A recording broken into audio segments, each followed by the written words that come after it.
How's it going, everybody? This is BeatTheBush. Today I'm going to talk about how you can get a 15% raise even without your manager's approval. This is effectively done by making sure you take advantage of all employee benefits. Before I begin, hit that like button. This video is brought to you by the Moomoo app. Futu Holdings, which owns the Moomoo app, is giving away 5 free shares of stock, each valued between $300 and $3,500. This is a great way to get some free stock, so check out my referral link down in the video description below. For the purpose of this video, I'm going to assume a salary of about $100,000. The marginal tax rate for $100,000 is about 33.3% in California. The first thing you can do, of course, is max out your 401k. For the tax year of 2022, the maximum contribution is $20,500. There's a really good reason why you want to max out your 401k even if you can't really afford it just yet. You can greatly lower your taxable income. If your marginal tax rate is really high, like 33%, you can essentially defer this to a time much later, like when you retire, at which point your marginal tax rate may be lower if you withdraw at a lower amount. If, let's say, you really need the money to, say, save up for a down payment for a house, the least you can do is get the matching of your company. Maybe you contribute 3% and you get a matching of 3%. Companies have different structures. Just make sure you get all of the matching available to you. A small tip here is sometimes if you want to max out your 401k, never tell people that you already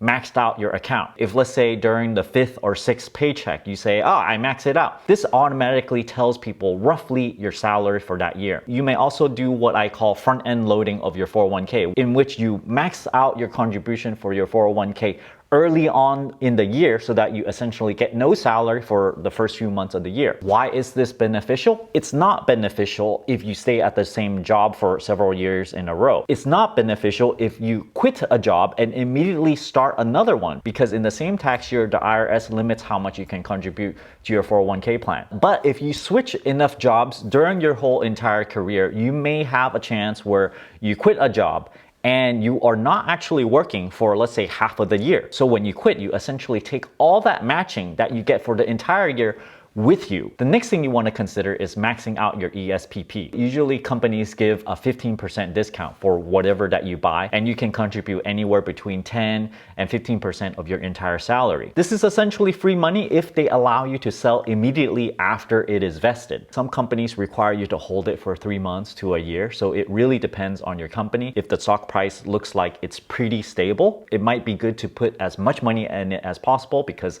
that represents a 15% free money. I had a coworker tell me they could not contribute to the ESPP because they didn't have enough money to go around. This really bothered me, because as long as you have an emergency savings of, let's say, 3 months or so, you can just put all that money in the ESPP. Once you take it out, you're essentially getting like $200-300 free per month. So the fact that this person didn't have a good buffer of money laying around is costing them $200-300 per month just for not taking advantage of this ESPP. The next one might be a little controversial, and you may or may not have this benefit. It's the commuter benefits. You figure you might need to commute in order to use this. Well, I was at a company one time where I was commuting in my car, and yet I can still contribute to the commuter benefits, and I ended up buying BART tickets. You can then use these tickets that is bought with pre-tax money, so no tax on these things. Make sure you check the rules of your company to make sure this is allowed before going ahead with this. If you buy $200 or $300 worth of commuter benefit, the pre-tax savings can save you up to $1,200 every single year. The next one is high deductible health plans. Of course, this might depend on what kind of health plan that you require. If you do get this, your company usually put a few $100s worth of credits in your HSA debit account,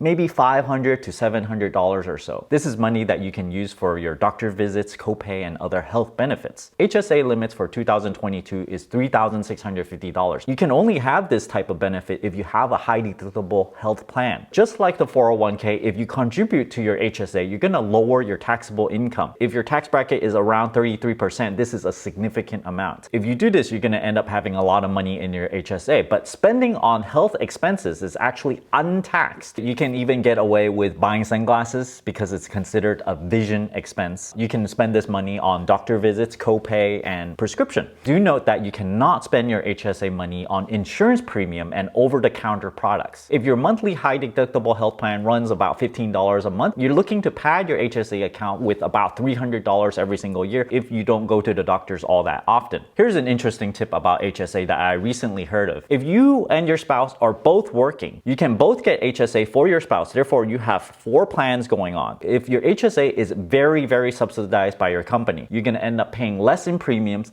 than what they put into your HSA. So for my previous example, every single account is going to net you about $300. If you and your spouse both get 2 accounts for each person, you essentially have 4 HSA accounts, you each then net from the company about $600 worth of HSA payments. Keep in mind though, even though your company is paying more into it, your total contribution for HSA is still limited to $36.50 each person. If you do this, you might just net about $1,200 together. There's also flexible spending accounts, but I don't like to use this all that much unless you have something that is a very predictable healthcare spending. The predictable stuff includes daycare, planned dental work, or planned medical procedures. So if you know you have something coming up and it's going to cost a certain amount, then okay, sure, you can put pre-tax money in your FSA. You have to be very careful about this because many times if you don't spend it, you actually lose it. Another benefit that some people might miss, not everyone's gonna miss this, is floating holidays.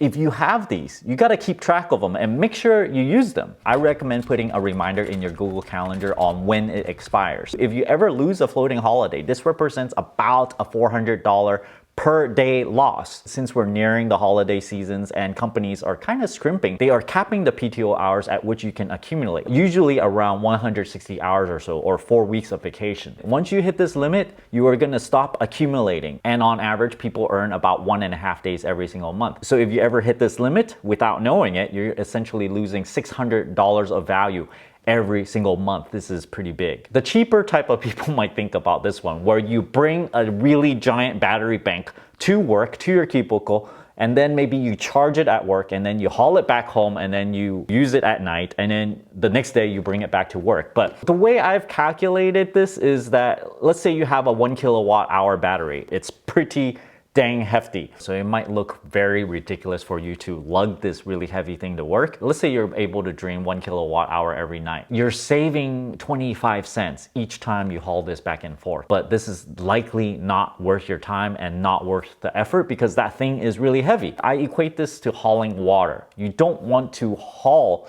something so heavy just to save a few cents. On the flip side, if you have free car charging at work, this represents somewhere like $1,000 worth of free electricity if you always charge your car at work. If you happen to have an electric car, or if you don't have one, it might be worth thinking about buying one because over the span of 5 or 10 years, $1,000 per year is nothing to sneeze at. The strategy might be to always charge it at work, and then on weekends you don't charge it at home. You go on weekend trips or something, and then when you go back to work on Mondays, then you try to charge it as much as you can. Another thing to think about, it's pooing at work. I know this is weird to think about because you can't really change your biology sometimes, but you could if you just try to push it that way a little bit, get in the habit of pooing at work. Let's say it takes you about 15 minutes per day of pooing.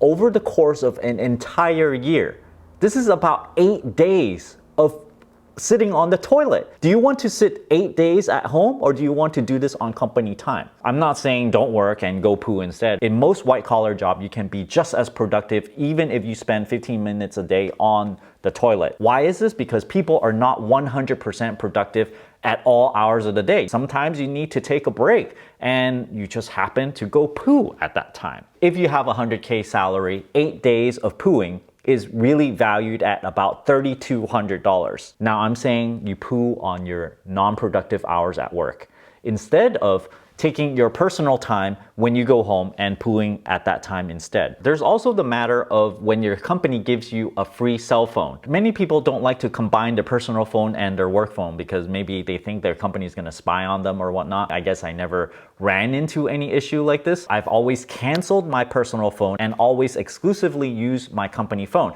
If they do not offer me one, I might use some cheaper alternative like Mint Mobile. Let's say you quit you get fired or whatever, and all of a sudden you don't have a phone. Well, it's really easy to just get a brand new phone, get a new cell phone plan immediately even. If you're willing to do this, you're looking at saving close to $840 a year. There's a whole bunch of other employee discounts that you should all take advantage of. Some places have free or subsidized lunches, less so these days because we're all working from home. You might get free snacks and drinks. If you are in the office or maybe moving back to the office now, you get free gym, free shower, free workout classes. The big tech companies are getting anywhere between $1,000 and $2,000 of work from home credits. You can spend it on chairs, on desks, or monitors. At one of the places I worked at before, they give you a 50% discount on all the stuff of the company's products. So I took great advantage of that and bought a whole bunch of things. Apple has like a 25% employee discount. So obviously if you're an Apple employee, you probably take advantage of this already. When I worked at Amazon Fresh, they actually offered free work shoes. So I signed up for that, got a pair. And when I signed up for it, they also gave me a free vaccine bonus. This is a $100 value. If you happen to not do any of this and you suddenly go and do every single one of this, you're looking at increasing your pay by about 15%. For most people, you're probably doing 401k and all the easy stuff already, but there are some subtle things that I think you might be able to take advantage of. I hope you guys enjoyed on all these ways to get the most out of your benefits. Check out the Moomoo app and get your 5 free shares of stock down in the video description below. Don't forget to give me a like and subscribe for more. Thanks for watching.